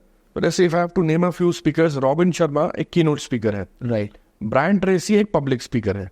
राइट, ठीक है, तो there is a difference. Correct. Public speaker है वो 1 घंटा भी बोल रहा है, 1.5 घंटा भी बोल रहा है, वो ट्रेनिंग फॉर्म का भी इस्तेमाल कर रहा है, वो नॉन ट्रेनिंग फॉर्म का भी इस्तेमाल कर रहा है, वो मोटिवेशनल फॉर्म का भी इस्तेमाल कर रहा है। तो it's a mix of product. Right, लेकिन जो कीनोट स्पीकर है वो मोटिवेशनल स्पीकर नहीं है, राइट, वो ट्रेनर भी नहीं है। करेक्ट। वो कीनोट स्पीकर है, वो सिर्फ एक डिजायर्ड प्रॉब्लम का सोल्यूशन दे रहा है उस कीनोट में। Okay, so it's as the name says, keynote. It's very positioned to a particular key thing where you're just speaking focused with in a given time. Absolutely. अगर आपका topic leadership का है, Right. तो अगर keynote है leadership पे, Right. तो जो स्पीकर आएगा वो 45 से 90 मिनट Leadership उस पे। क्लोज रूम में 100-200 जितने लोग बैठे हैं, वो लीडरशिप पे कीनोट देगा, लीडरशिप की बात करेगा। Perfect, very nice. तो अब अक्सर जैसे क्या होता है आज की डेट में, जहाँ हम डिजिटल एज में इतना इंग्रोस हो चुके हैं, एंड मतलब अपने दिनचर्या में से हम बात करें तो कई घंटों हम इस डिजिटल डिवाइसेस में कंज्यूम कर रहे हैं, नोइंग या अननोइंगली कंटेंट को। वो कहीं ना कहीं हमारे सिस्टम पे इम्पैक्ट करता है हमें पूरा। उस सिस्टम में इम्पैक्ट करने पे आजकल खास कर अगर मैं बात करूं, सिर्फ युवाओं की नहीं, even when I see people in the age brackets of their 30s also, even 40s, उनकी इसकी वजह से एस्पायरेशंस बहुत जाग गई हैं। एक एंगल पे देखा जाए तो ये अपने आप में बहुत बड़ी ब्लेसिंग है, बिकॉज एवेन्यूज ओपन हो चुके हैं। एक 40 साल का आदमी सोचता है I am still young and I can do it. एक तरीके से उसके बैड इम्पैक्ट भी बहुत सारे हैं। बट सवाल आपसे यहाँ है जो पब्लिक स्पीकिंग के कॉन्टेक्स्ट में है, कि एक इंसान जिसकी एस्पायरेशन जागती है कि यार मैं भी ऐसा कर लूँ, मैं भी ऐसा बनना चाहता हूँ, उस इंसान के लिए क्या आप कोई ऐसा फ्रेमवर्क बता सकते हैं जिसका वो आत्म मंथन और सेल्फ इंट्रोस्पेक्शन से ये पकड़ सके, is it my cup of T और नॉट? ओके, तो इसका सबसे पहला तो अंडरस्टैंडिंग ये है कि मैंने एक चीज़ सीखी थी, इकिगाई। अच्छा जी, ठीक है, ikigai means the reason of well being. Okay, तो जापानीज लोग इसको बहुत फॉलो करते हैं। ठीक है, this can be a very good framework, क्योंकि मैंने अपनी लाइफ में फ्रेमवर्क फॉलो किया था। ठीक है, इसमें 4 कंपोनेंट हैं: passion, mission, profession and vocation. Vocation, vocation, okay, ठीक है। तो आपका पैशन क्या है? ओके, सबसे पहले आपको ये डिसाइड करना है। राइट, तो पब्लिक स्पीकिंग में आपका पैशन क्या है? ओके, आप बोल करके पॉलिटिशियन बनना चाहते हो? अच्छा, ओके, मतलब आप उसको मैनिफेस्ट किस डायमेंशन में कहा जाता है, समझा? आप पॉलिटिशियन बनना चाहते हो, ठीक है, या आप ट्रेनर बनना चाहते हो, या आप एनजीओ का एक हेड बन के सिर्फ लोगों को बताना चाहते हो पब्लिकली चीज़ें। तो आपका ऑब्जेक्टिव क्या है, पैशन क्या है आपका? अंडरस्टूड, ठीक है ना। दूसरा होता है कि क्या वो आपके मिशन के साथ अलाइंड है। हर एक इंसान का एक पर्सनल मिशन है, राइट। अगर आपका पर्सनल मिशन स्टेटमेंट क्लियर नहीं है तो सबसे पहले तो बैठ के वो क्लियर करो, क्या करना चाहते कि आप करना क्या चाहते हो। अगर आप 1 लाइन में किसी को अपनी मिशन स्टेटमेंट नहीं दे सकते, इसका मतलब यह है कि कहना कि गड़बड़ है, आपको Right. खुद ही नहीं पता। बिल्कुल ठीक है, तो एक मिशन स्टेटमेंट अपनी खुद क्रिएट करके लिखो, दैट इज योर मिशन। तो पैशन के साथ वो मिशन कनेक्ट हो रहा है या नहीं हो रहा, वो देखना है। बिल्कुल ठीक है, ठीक है ना। और तीसरा होता है प्रोफेशन, क्या वो प्रोफेशन बन सकता है? तो पब्लिक स्पीकिंग प्रोफेशन डेफिनेटली है। बहुत सारे लोग जो कॉर्पोरेट में है या बिजनेस में है, वो अपने बिजनेस और जॉब के अलावा भी पब्लिक स्पीकिंग करके पैसा कमा लेते हैं। बिल्कुल ठीक बात। तो प्रोफेशन है कि नहीं, तीसरा वो चेक करना है। और वोकेशन मीन्स क्या आप उसे अपने पैसे अर्न कर सकते हो, क्या आप उसे लाइफ टाइम वोकेशन की तरह इस्तेमाल कर सकते हो, कि आप उसे फुल टाइम अर्निंग की तरह इस्तेमाल कर सकते हो एज अ पोटेंशियल इनकम। तो दैट इज योर वोकेशन। तो आपको चौथा पॉइंट ये देखना होता है कि वो वोकेशन आपके साथ कनेक्ट हो रहा नहीं हो रहा। तो अगर आप एक पब्लिक स्पीकर बनना चाहते हो तो आपका पैशन पब्लिक स्पीकिंग है कि नहीं, राइट, दूसरा क्या आपके मिशन में कहीं पब्लिक स्पीकिंग कनेक्ट हो रहा है। राइट, ऐसे बहुत सारे स्पीकर्स आजकल स्ट्रेस मैनेजमेंट पे बहुत काम कर रहे हैं। तो अगर वो आपका मिशन स्ट्रेस मैनेजमेंट हटाने का है तो उसमें पब्लिक स्पीकिंग का करेक्शन इंटीग्रेशन कैसे आएगा, वो चेक करना पड़ेगा आपको। राइट, फिर तीसरा आपका प्रोफेशन बन सकता है नहीं बन सकता।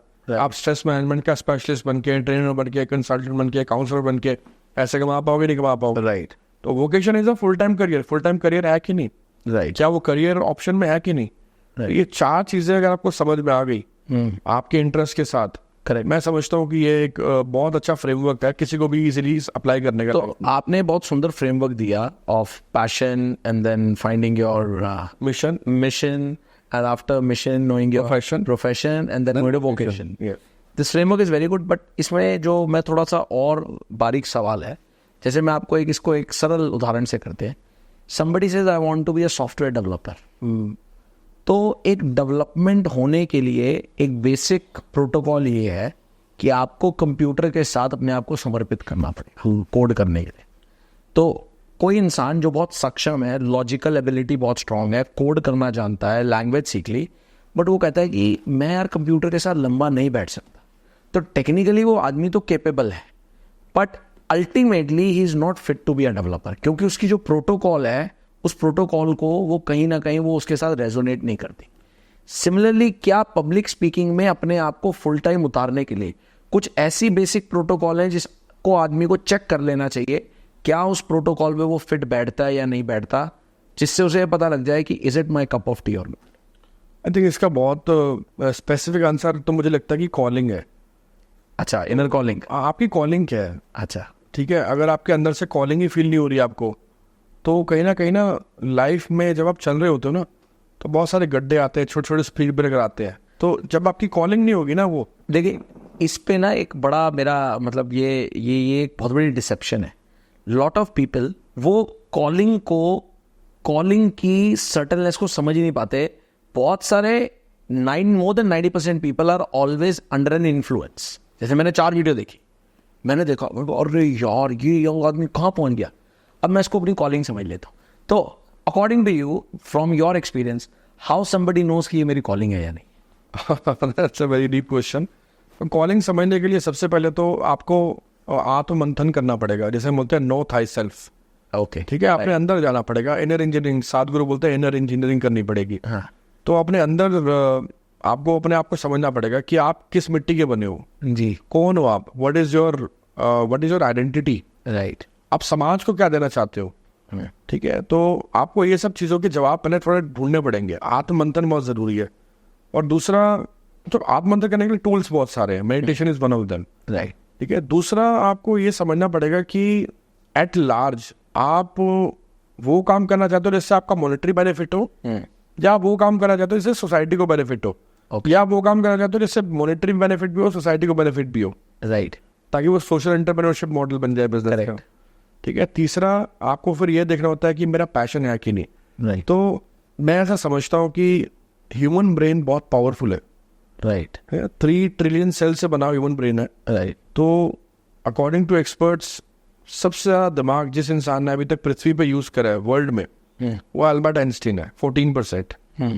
और ऑन एन एवरेज एक इंसान जो दिमाग यूज करता है वो 3 to 4%। राइट, मतलब अभी 96 और 95% का पोटेंशियल रह जाता है। अनलीश करना है। तो आपको ये करने के लिए सबसे पहले क्या करना पड़ेगा कि आप अल्टीमेटली किसी चीज़ को ना पहले करके देखो एक बारी। राइट, उससे आपका कनेक्शन क्या आ रहा है, आपका कन्विक्शन आ रहा है, आपका इमोशन कनेक्ट हो रहा है, क्या लग रहा है आपको इसके लिए बने हो। ठीक है। तो if you want to become an expert in any passion which you want to follow, तो start investing 1 hour each day for next 3 years। ठीक है। If you want to become an expert in a passion you want to create for yourself, start doing it for 1 hour for next 5 years. You will become a national expert. Wonderful. And if you will follow that same passion for 1 hour each day, which you want to follow in your career, and you want to pursue that, start following it for next 7 years. You will become a global expert. Wonderful. मतलब आपने ये वाली बात से मैं समझता हूँ एक बड़ा अच्छा एक तरीके का सेल्फ असेसमेंट टूल दे दिया है। एक आदमी जो रोज अपने किसी ऐसी चीज के लिए 1 hour का डिसिप्लिन निकाल सकता है, तो कहीं ना कहीं वो उसका पैशन है, वो फाइंड कर ही लेगा। क्योंकि अगर वो है तो आप जैसे मर्जी मैनेज करोगे कि यार मैं 1 घंटा तो इसके लिए निकालूंगा। Absolutely. अब जैसे मैं ऑथर बनना चाह रहा था, तो मैं जब ऑथर बना तो उससे पहले की जर्नी क्या है, डिप्रेशन की जर्नी है। मैं डिप्रेशन में था।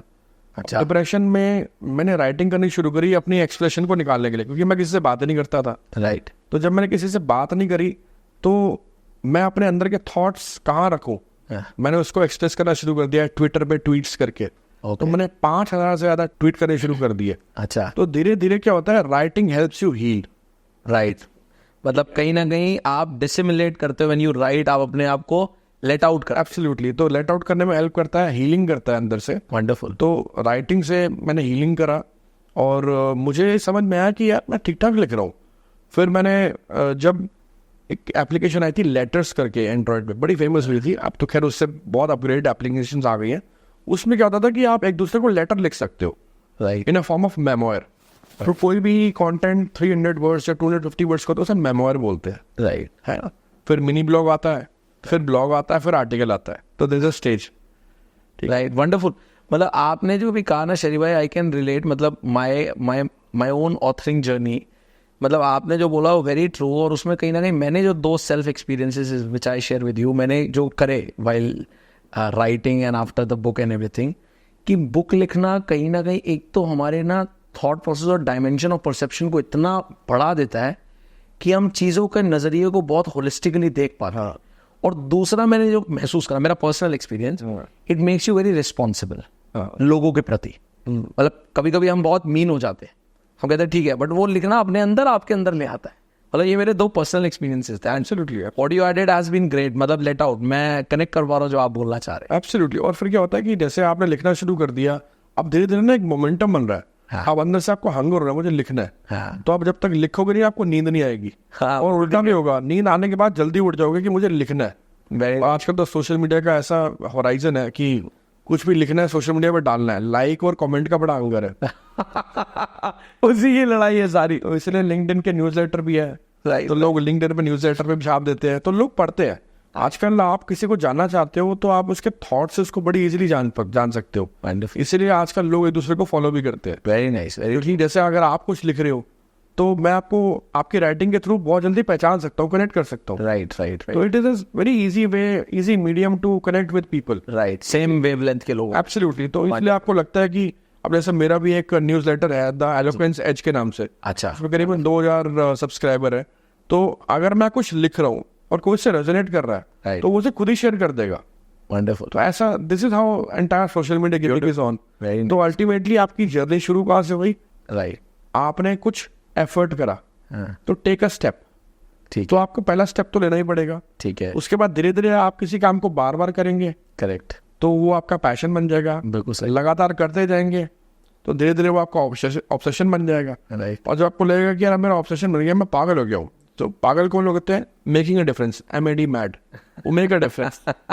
Action, passion, obsession and mad. अरे क्या बात। पर उसके बाद फिर धीरे धीरे आपका वो प्रोफेशन बन ही जाता है। Wonderful wonderful. Just on a very lighter note, मतलब बहुत आपने बड़ी सारी चीज़ों पे we have talked so much on public speaking, but थोड़ा सा दूसरी साइड को मैं लाइटर नोट पे, आपको मैंने बड़ी बारी जब आपकी कुछ कुछ चीज़ों को पढ़ा सुना, तो आप अपनी लाइफ में बहुत बड़ा contribution, I don't know you follow the concept of divine mother, but आप माँ को बहुत एक तरीके से संपूर्ण सब कुछ मतलब अपना रीज़न बताते हैं for everything. So how do you perceive, मतलब आपके लिए what role she has played in your life, your own mother? Oh big role. In fact आपने माँ का जिक्र करा, तो पहले तो सभी माँओं को नमस्कार मेरा। Absolutely absolutely. तो मेरे को किस्सा याद आ रहा है, आई थिंक वहीं से एक मोमेंटम बन जाएगा माँ के बारे में बोलने का। हाँ, खैर मेरी इतनी हैसियत नहीं है कि मैं अपनी माँ के बारे में कुछ बोल पाऊँ, पर जो शब्द उनके आशीर्वाद से निकल जाए मैं गनीमत समझता हूँ। जी, तो मैं जब 13 साल का था तो हमारे घर में कुछ ऐसे इश्यूज हुए जिस वजह से हमें अपने घर को छोड़ना पड़ा। बैंक बैलेंस, प्रॉपर्टी सब खत्म हो गया। और उस समय हम लोग लिटरली रोड पे आ गए थे। We will shelters for 3 years। My dad was underground because he under heavy debt. अच्छा, he was in complete depression. My mother was following some Sikh temple, वहाँ पे हम गुरुद्वारे में जा करके सेवा वगैरह करते थे। तो मेरी जो नानी जी का घर था वो गुरुद्वारे के पास में ही था। तो एक बार क्या हुआ कि मैं छोटा था उस टाइम, 13 साल का, तो मैं तो अपनी पढ़ाई कर रहा था। 11 से मैं रेस्टिकेट हो गया था क्योंकि मेरे फादर ने स्कूल की फीस नहीं भरी थी। अच्छा जी, तो मैं उस टाइम स्ट्रगल कर रहा था, लिटरली स्ट्रगल कर रहे थे। और एक लग्जरियस लाइफ जी के जो बच्चा आया है, तो मैं तो हर वक्त पैसे खर्च करने में बिलीव करता था। मुझे होता मुझे को पैसे दो मैं खर्च करूँ। मतलब रिचेस टू रैग हो गया। हाँ, तो रिचेस टू रैग वाला स्टोरी हो गया था। फिर मैं जब एक बार अपने मामा जी के घर गया तो मुझे बहुत देर नींद आ रही थी। तो वहाँ पे गुरु ग्रंथ साहब जी का एक प्रकाश हुआ पड़ा था और वहाँ पे छोटी सी जगह थी, तो मैं वहाँ सो गया, जाके नीचे लेट गया। मेरी नानी जी मुझे बड़ा प्यार करती थी। तो मैं जब सोया तो उसके बाद मुझे ना बहुत तेज से चिल्लाने की आवाज़ आई। तो मेरे मामा जी रूम से बाहर आकर के मेरी नानी जी को डांट रहे कि ये यहाँ पर क्यों आ गया। और मेरी नींद खुल गई और उनको नहीं पता मेरी नींद खुल गई। मैं सुन रहा हूँ उस चीज़ को, उस कन्वर्सेशन को। अच्छा, तो मेरी नानी जी मेरी साइड में बोल रही है कि खबरदार तूने इसको हाथ लगाया तो इसको कुछ बोला तो मेरे से बुरा कोई नहीं होगा। हाँ, तो मेरी नानी जी मेरी तरफदारी ली, तो मुझे अपनी नानी को बड़ा प्यार आया। अच्छा, तो मेरे मामा जी को मुझे बड़ा गुस्सा आया, अच्छा, ठीक है, कि ये मुझे अपने घर से कैसे निकालने की बात कर रहे हैं, मैं तो इनका बेचा हूँ। अभी थोड़े दिन टाइम पहले तो मैं इनके साथ बहुत अच्छा था। फिर उधर से मेरी मदर आ गई और मेरी मामी जी भी आई वहाँ से। अच्छा, तो मेरी मामी जी ने बोला कि ये फिर से आए घर पे कब्जा करने के लिए। तो मेरी मदर को ये बात बहुत फील हुई। तो मैं उस समय छोटा था, 13 साल का, जब मेरी मदर की ये इंसल्ट मैंने देखी होते हुए, तो मुझे समझ में आया कि रिश्तेदारी में सिर्फ लालच रह गया, बस पैसा रह गया सब कुछ। वो हमारी फीलिंग समझ नहीं पाया कि हम किस दौर से गुजर रहे थे। तो मैं जब उस गेट से बाहर आया तो मैंने अपनी मदर को रोते हुए देखा। अच्छा। और उस वक्त हमारे घर की हालात बहुत ही पुअर थे। मतलब ये कहना गलत नहीं होगा कि हमारी जेब में 10 रुपये भी नहीं थे जी। तो मैंने उस वक्त एक कसम खाई थी अपने दिल में कि ठुकरा दिया जिन्होंने मुझे मेरा वक्त देखकर, ठुकरा दिया जिन्होंने मुझे मेरा वक्त देखकर, कसम खाता हूँ ऐसा वक्त लाऊंगा, मिलना पड़ेगा मुझसे वक्त लेकर। क्या बात है, क्या बात है, बहुत। तो मैंने वो कसम को ना पूरा किया। जब मैं बड़ा हुआ मैं उस जर्नी में आ गया। उसके बाद मेरी माँ ने मेरे से पूछा कि तेरे को भूख लगी है? मैंने कहा भूख तो लगी है, खाया नहीं सुबह से कुछ। तो मुझे देवनगर में खालसा कॉलेज है, उसके पीछे मट्ठी की दुकान है, वहाँ लेके गई। अच्छा। तो 100 रुपये का ऐसे पसीने से लिपटा हुआ नोट मेरी माँ ने निकाला। मैं वो नोट देख के भी रो पड़ा। तो मैंने मेरी मम्मी से पूछा कि मम्मी आपने खाना खाया? तो मेरी मम्मी ने कहा कोई बात नहीं, तूने खा लिया मैंने खा लिया, एक ही बात है, मैं भी तेरे साथ मट्ठी खा लेती हूँ। तो मैंने अपनी ज़िंदगी में वो दौर देखा जब बहुत गरीबी थी जी। फिर उसके बाद मैंने अपनी लाइफ में ये सारे दौर पार करते हुए मैंने अपनी माँ के लिए जो रिस्पेक्ट क्रिएट करी ना जी। तो वो एक मेंटोर बन गई मेरे लिए। एक बार की बात है, मैं गुरुद्वारे में था तो मुझे बहुत भूख लग रही थी। तो जब मैं गुरुद्वारे में लंगर खाने के लिए बैठा तो मैं बहुत उदास था, बहुत रो रहा था, क्योंकि मुझे लाइफ में समझ नहीं आ रहा था मैं क्या करूँ। पढ़ाई मेरी छूट गई थी और छोटी उम्र में मैंने 13 साल की उम्र में जी नौकरी करनी शुरू कर दी थी। तो सुबह सुबह मैं ट्रांसपोर्ट कंपनी में मेरी पहली जॉब लगी थी। तो मैं उस दिनों अपनी मौसी के वहाँ रह रहा था। तो सुबह सुबह 5 बजे उठता था मैं, मेरी चादर मेरी पगड़ी बांधते थे और 6 बजे मैं रेड लाइन बस 355 नंबर नोएडा की ISBT से चलती थी, मुझे वो पकड़नी होती थी। तो उस वक्त मेरे पास वो रिक्शा पर जाने के लिए बस स्टैंड में पैसे नहीं होते थे, मैं बहुत लंबा पैदल चलता था कभी कभी। अच्छा। तो बस पकड़ता था, टिकट लेता था, सुबह सुबह 7:30 बजे रिपोर्टिंग होती थी और रात के आने का कोई टाइम नहीं होता था। प्राइवेट नौकरी में पता है आपको कैसे राइट क्या सिस्टम है। तो मैं जब एक दिन छुट्टी पे था तो मैं घर पे आया, मदर से मिलने के लिए आया गुरुद्वारे में। मैंने मदर को बताया कि मम्मी मुझे ये सब करके ना अच्छा नहीं लगता बिल्कुल, मुझे बहुत फील होता है कोई मुझे ऐसे आगे से बोलता है काम करने के लिए, मेरे से नौकरों वाला काम करवाते हैं। तो मम्मी ने मुझे बोला कि बेटा अभी हमारा मुश्किल वक्त है, कोई बात नहीं टाइम काट ले, बस ठीक हो जाएगा जी। हर रात के बाद सवेरा ज़रूर होता है और मेरा बेटा तो एक दिन चमकता सितारा बनेगा, दुनिया में नाम रोशन करेगा। और मेरी माँ ने मुझे एक बहुत ही पते की बात समझाई जो आज तक मेरे दिल में छपी हुई है। और मेरी माँ ने अपने नाना से, मेरे नाना से यानी अपने फादर से सीखी थी बात कि बेटा चाहे जितना मर्जी मुश्किल वक्त क्यों ना हो जिंदगी में जी। चाहे रोटी नमक से खानी पड़े लेकिन किसी के आगे हाथ मत फैलाना। बिल्कुल सही। क्योंकि भगवान भी उसी का साथ देता है जो खुद का साथ देते हो। बिल्कुल सही बात। तो मेरी मदर की ये ब्लेसिंग्स हैं, मेरी मदर की ये मेंटोरशिप है, उनकी अपब्रिंगिंग है, उनके संस्कार है, इसकी वजह से मैं आज ये इतना बोल पाया आपके साथ, ये इतना कर पाया। नहीं मैं आपको मतलब आपका ये सुन करके मैं खुद बहुत भाव से मतलब मदर के लिए मेरा बड़ा खुद वो स्ट्रॉन्ग भाव है। And to be very honest, not being dramatic, मैं मूवीज़ बहुत कम देखता हूँ, बहुत चुनिंदा मूवी देखता हूँ। और किसी में कुछ चीज़ें ऐसी होती हैं जैसे आपने कुछ कुछ प्रसंग छेड़े ना, कुछ एनेक्डोट्स दिए तो वो टच कर जाते हैं। यू वोंट बिलीव, आपके इस पूरे प्रसंग के दौरान मेरे खुद कुछ एक्सपीरियंसेस और एक जो पर्टिकुलर सीन मेरे माइंड में बार बार चल रहा है। वो कौन सा चल रहा है जो मैं आज तक नहीं भूलता। आपने देखा होगा वो KGF मूवी का एक सीन देखा ना कि दुनिया की सबसे बड़ी योद्धा तो माँ तो यू वोंट बिलीव, आप जितनी देर ये बता रहे थे मेरे माइंड में वो प्रसंग यहाँ पर चल रहा है। And that totally Andros your success, आपकी सक्सेस से इस चीज़ को क्लियरली। एंड मैं नमन करता हूँ सारी माओं को एंड आपकी मदर को, she is my mother also and I truly Andros that. मेरी माँ के 3 प्रिंसिपल है, मैं आपके साथ जरूर शेयर करूँगा जी। सबसे पहला मेरी माँ ने बताया कि हवा में मत उड़ना कभी। बिल्कुल सही। क्योंकि जो हवा में उड़ता है ना उसके पर कट जाते हैं। बिल्कुल ठीक। तो stay humble and you will never stumble in your life. Correct, true, very true. ठीक है। दूसरा उन्होंने मुझे सिखाया कि जब बहुत क्रोध आ रहा हो ना जी तो उस वक्त शांत हो जाना। बिल्कुल। तो क्रोध तो आएगा लेकिन शांत हो जाना। तो एक गाना आया था मोहम्मद रफ़ी का, दड़ वट जमाना कट भले दिन आएंगे। ठीक है। दड़ वट मतलब अपना मुंह बंद रख, राइट। जमाना जो बोल रहा है उसको काट ले, भले दिन आएंगे, झेल जाओ उसका, झेल जाओ उसको। और तीसरा उन्होंने कहा कि हमेशा अपने माँ बाप की रिस्पेक्ट करना। तो उन्होंने मुझे किस्सा सुनाया कि वो आदर्श नगर में एक अपनी फ्रेंड के साथ किसी अंकल आंटी के घर गए कुछ टाइम पहले, अपनी बचपन की बात मेरी माता ने मुझे बताई। तो उस समय वो बहुत अच्छे घर में रह रहे थे, बच्चे थे उनके, और करीबन 8-10 साल बाद उसी फ्रेंड के साथ मेरी मदर उनके घर गए। तो वहाँ पर वो घर तो नहीं था, किसी और के नाम घर था, पता लगा वो तो शिफ्ट हो गए पीछे कहीं पे। जब मेरी मदर उनसे मिलने के लिए गए तो देखा कि दो बूढ़ा बूढ़ी आपस में बैठ के ना उबले चावल का पतीला रख के गैस पे जमीन पे रख के सिलेंडर लगा के उबाल रहे हैं। मेरी मदर वो आंटी को पहचान गई। अच्छा। कहते आंटी जी ये क्या हाल हो गया आपका? तो वो आंटी ना पहले कुछ बोली नहीं। अब ये मेरी मदर मुझे किस्सा सुना रही है। अच्छा। तो वो आंटी कुछ बोली नहीं। तो वो अंकल भी कुछ नहीं बोले। वो अंकल ऐसे हाथ जोड़ के खड़े हो गए कि मतलब हमसे मत पूछो। वो कहने का मतलब हमसे मत पूछो। राइट। तो कभी कभी ना अपना दर्द बताना बड़ा मुश्किल होता है। बिल्कुल ठीक। तो सॉरी मैं बड़ी इमोशनल बातें कर रहा हूँ, लेकिन मेरी लाइफ की आई कैन अंडरस्टैंड। बिल्कुल। तो मेरी मदर ने कहा आंटी जी आप बताओ क्या हुआ? कहते बेटे 2 माँ बाप ने मिलके 12 बच्चों को पाल पोस के बड़ा कर दिया, लेकिन 12 बच्चे मिलके माँ बाप को नहीं पाल पाए। क्या बात है, बहुत बहुत गहरी बात, और कहीं ना कहीं ये बयान है रियलिटी। तो ठीक कह रहे हैं। मेरी मदर ने जब मुझे ये किस्सा सुनाया तो मेरे को टच कर गया। मैंने बोला कि यार ये तो आज मम्मी आपने मुझे ऐसी बात बता दी, लाइफ का मंत्र दे दिया कि जिस इंसान ने अपनी माँ बाप की रिस्पेक्ट नहीं करी ना, बिल्कुल सही बात, वो इंसान कभी कामयाब नहीं हो सकता। राइट।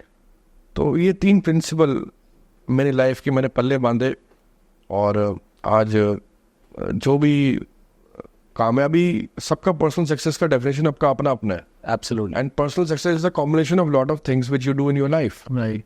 तो आज जो भी श्रेय, जितना भी मैंने सक्सेस अचीव करा है, मैं इसलिए अपनी माँ को देता हूँ क्योंकि ये उन्हीं के संस्कार है जिसकी वजह से मैं आज यहाँ तक पहुँचा। Very nice, very true. आपने जो बात बोली है मैं उसको इतने स्ट्रांगली कनेक्ट कर पा रहा हूँ। मेरी एक बड़ी सुंदर पेरेंट्स के लिए कोट है, parents are the first form of realised gurus who come to you in the form of human life. तो अगर आप ये आइडलाइज कर लो, क्योंकि सेल्फलेस किसी ने नर्चर करा है। तो मेरी बड़ी सुंदर कोट बड़ी सारी जगह लिखी हुई है। आप जो बोल रहे हो मैं उसको बहुत दिल से एंडोर्स करता हूँ। I am sure lot of people can endorse that thing कि yes what you are saying is right. थोड़ा सा शनि भाई, by the time we are on the very final stages, हमने इतनी पब्लिक स्पीकिंग की बात कर ली, थोड़ा सा lighter on the discussion. You come from आपने अपनी जीरो से हीरो तक की जर्नी को, from riches to rag, rag to riches, again back, which shows have the spirit of life. चलते रहो, करते रहो, उसको आपने बड़ा मतलब बरकरार रखा। और सबसे सुंदर बात है, इससे आपने सबसे पहले तो सिखी का मान रख लिया, जो गुरु साहब का मान रख लिया, not to give up according to you. So I personally मेरा बड़ा लगाव है, बड़ी स्ट्रॉन्ग लर्निंग है। वैसे मैंने बहुत सारी चीज़ों का अध्ययन, भगवत गीता हो, गुरु ग्रंथ साहब, बहुतों का करा है, मगर मेरा पर्सनल लगाव है और हर एक का dimension. I am just curious, आपसे 2 सवाल। पहला, बिल्कुल वन लाइनर में, according to you, in a precise one liner, according to you the way you perceive, what is the understanding of Sikhi according to you? Sikhi means compassion, alright, दया, lovely, है ना। And सिक्खी means learning.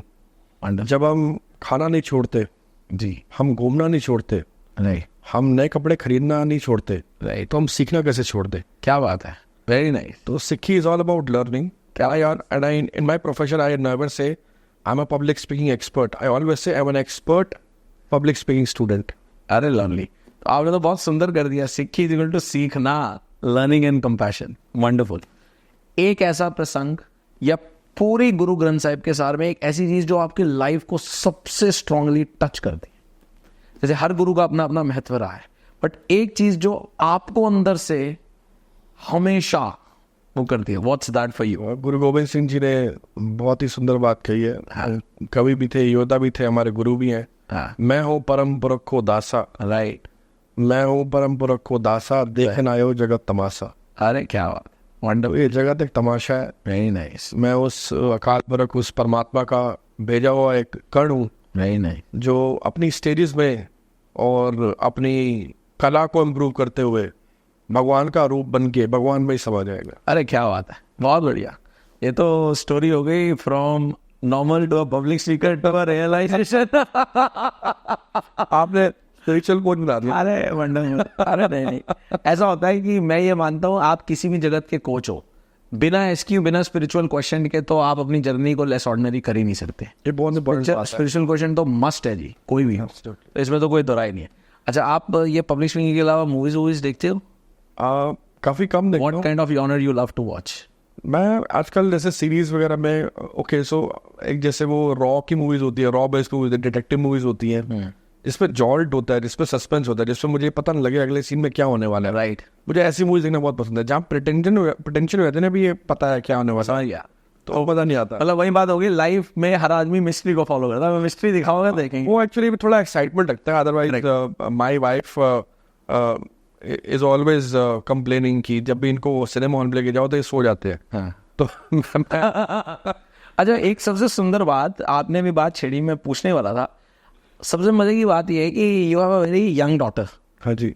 तो आपने कोई young daughter को भी as an author launch कर दिया है। ये तो आपने मतलब बिल्कुल रॉकिंग काम करा। तो ये मतलब आपने पुश करा या उसके अंदर से आया? ऑब्वियसली गाइड तो करा होगा, दैट्स ओके, वो तो हर पेरेंट करता है, बट सच में उसके मन में आया और फिर उसने खुद जिस पर्टिकुलर टाइटल को उठाया? How this happened actually? Because ये बहुत सारे पेरेंट्स के लिए मैं समझता हूँ एक लर्निंग है as a parent, as a father. हाँ, एक्चुअली मैं जब अपनी पहली किताब लिख करके पॉपुलर हो गया था तो मेरी डॉटर, आपके आसपास होते बच्चे तो देखते ही हैं। बिल्कुल ठीक है ना। तो बच्चे आपकी जर्नी देखते हैं। तो उसने बोला कि पापा क्या मैं भी ऑथर बन सकती हूँ? अच्छा। मैंने कहा बिल्कुल बन सकते हो। तो मैंने डिस्करेज नहीं करा, मैंने इम्पोज नहीं करा। तो उसने पूछा मैं क्या लिख सकती हूँ? मैंने कहा आप अपने फ्रेंड के साथ कोई एक्सपीरियंस है वो लिखो। तो मैं तो ऐसे बोल के छोड़ दिया। अच्छा। 2 दिन बाद वो मुझे अब लैपटॉप में वर्ड फाइल में टाइप करके दिखा रही, पापा ये मैंने कुछ लिखा है। अच्छा, आप देखो। तो उसने उसमें लिखा हुआ था कि मेरी फ्रेंड ने मेरे से पेंसिल उधार मांगी तो मैंने उसको अपनी पेंसिल दे दी। तो आपको हमेशा आसपास अपने लोगों की हेल्प करनी चाहिए, इससे कभी भी आपकी लाइफ में कोई कमी नहीं आती। मतलब उसने ये स्टोरी वहाँ पे लिख दी ऐसी। अच्छा। तो मुझे लगा कि इसके अंदर वो फीलिंग है, वो भाव एक्सप्रेस करने का। ट्रू। तो फिर मैंने उसको बोला कि अब एक काम कर, अगर तेरे को लिखने का शौक आ रहा है तो लिख ले, लेकिन किस पे लिखेगी? उसने कहा मेरे पास तो ऐसे बहुत सारे एक्सपीरियंस है, मैं क्लास के, टीचर के, फ्रेंड्स के। मैंने कहा तू इसी पे लिख। अच्छा, तो अपने एक्सपीरियंसेस। हाँ। तो वहाँ से फिर नाम आया कि वी डू पेप टॉक। अच्छा। तो वो किताब का नाम भी पेप टॉक्स रख दिया। अरे वंडरफुल। क्या और फिर कमाल की बात यह हुई कि मैंने जब पब्लिशर को अप्रोच करा, द बुक लाइन पब्लिशर, तो मैंने पब्लिशर को बताया। तो पब्लिशर ने मुझे बोला कि इनकी फर्स्ट 50 कॉपीज के चार्जेस मैं नहीं लूंगा। अरे क्या बात, बाकी आपको जो प्रिंट कराना है वो करवा लो, ये मेरी तरफ से। वंडरफुल। तो वो पब्लिशर भी देख करके हैरान हो गया कि 8 साल के बच्चे की जब उन्होंने वो बुक लिखने का स्टाइल चेक करा तो उसमें बहुत सारी मिस्टेक्स भी थी। अच्छा। तो उन्होंने बोला कि इसको ना एडिटिंग मत करवाओ, अच्छा, ना इसको प्रूफ रीडिंग करवाओ, उसको जान गया, इसको जैसे है वैसे। क्या बात, वेरी नाइस, ताकि ये ओरिजिनल लगे कि बच्चे ने ही लिखा है। बिल्कुल सही। तो आज भी वो पेप टॉक की किताब आप देखोगे, पतली सी किताब है 60 पेजों की, उसमें ग्रामेटिकल मिस्टेक्स है लेकिन वो ओरिजिनल मेरी डॉटर की किताब बनी। क्या बात है, बहुत सुंदर। तो ऐसे ये किताब लिखने को वेरी प्योर स्टार्ट हुआ। Very pure, very pure. तो अब ऑन द फाइनल नोट, कुछ थोड़े से लाइटर नोट पे कुछ रैपिड फायर पूछ लेता हूँ आपसे। ठीक है, रैपिड फायर ही जवाब चाहिए, सोचने का समय नहीं दूंगा, यहाँ एक्सपर्ट की तरह सिखा दे। अच्छा ठीक, okay, alright. Your favourite actor? ये आउट, इतनी देर चल इसकी। It has to be super rocket. दोबारा करते हैं शुरू। Okay, let's what do you love to eat? Rajma चावल। Best time you love to spend? With family, With whom? Yes. with my friends. Okay, lovely. What kind of company you like? Of course, my friends more. Favorite movie? Trishul, Amitabh Bachchan. Favorite actress? Deepika Padukone. All right.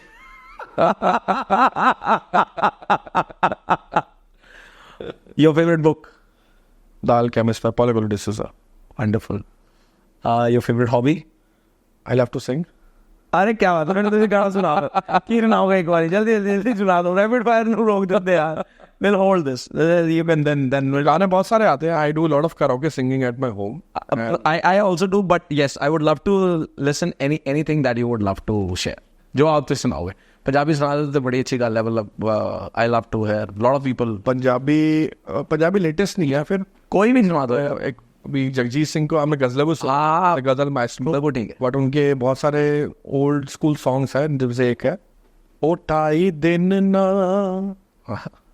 ओ ढाई दिन ना जवानी नाल चलदी, क्या बात। ओ ढाई दिन ना जवानी नाल चलती, गुरती मल मल दी। क्या बात है, बहुत ढाई दिन ना जवानी नाल चलदी, गुरती मल मल दी, अथरी तेरी जवानी कुड़िए तेरे बस ना रहिंदी, वंडरफुल। साडे दिन नू लांबू लावे तेरे हथा दी मेहंदी, नी तू सुन वेदी, नी तू सुन वेदी लाटवा गुबल दी, कुरती मल बल दी, ओ ढाई दिन न जवानी नाल चरदी, कुरती मल बल। क्या बात है, क्या बात है। मैं एक चीज कहता हूँ, मेरे से तो अच्छा गाता है शेरी भाई। मैं आपसे बहुत खराब सिंगर हूँ। बस वो बाथरूम सिंगर को रिफाइन करा हुआ। अरे कोई नहीं, ठीक है, that's great. But it has been really a rocking, super rocking time with you. आपने बहुत सुंदर सुंदर चीज़ों को टच करा है। आई बिलीव आज का बहुत लाइमलाइटनिंग पॉडकास्ट था ये, and we can come up with more intense as per the viewers demand, some more parts Sure. जहाँ हम पब्लिक स्पीकिंग की बात करें। आपने जो पब्लिक स्पीकिंग के पार्ट टच करे, it was great. Thank you so very much. And हमारा एक छोटा सा इस पॉडकास्ट का हमेशा से एक रीत रही है कि मेरे को किसी मेरे बड़े खास दिल के खास इंसान ने दिया था। तो जब मैंने पॉडकास्ट शुरू करा तो मैंने कहा इसको मैं सिर्फ डिजर्व नहीं करता। तो उसने मुझे ना कभी टाइटल दिया था, वो मेरे को प्रॉब्लम कोई भी लेके आता था तो उसने कहा यार तू ना हर बात का आंसर कर देता। तो उसने बोला you are a dot putter, तो put a dot to a problem. तो मैंने रियलाइज करा यार मैं क्या डॉट पुटर हूँ, मेरे से बड़े बड़े दिग्गज बैठे हैं। तो हमने इसकी रीत बना दी कि एनीबडी हु कम्स टू ये भी कुछ खास है पॉडकास्ट, जिन्होंने ज़िंदगी में कुछ खास करा है, ऐसा ना जाने कैसा जैसा कि आपने करा और आप बहुत खास हैं। तो इन दी and we with all grace from all the team, from everybody's side, with all humbly, with all due respect, we acknowledge you as the dot putter foot. So you are the dot putter. Thank you so very much for being here, for gracious presence and for such a limelighting podcast. Thank you once again. बहुत बहुत धन्यवाद। सत श्री अकाल। Thank you. Thank you. Thank you ji.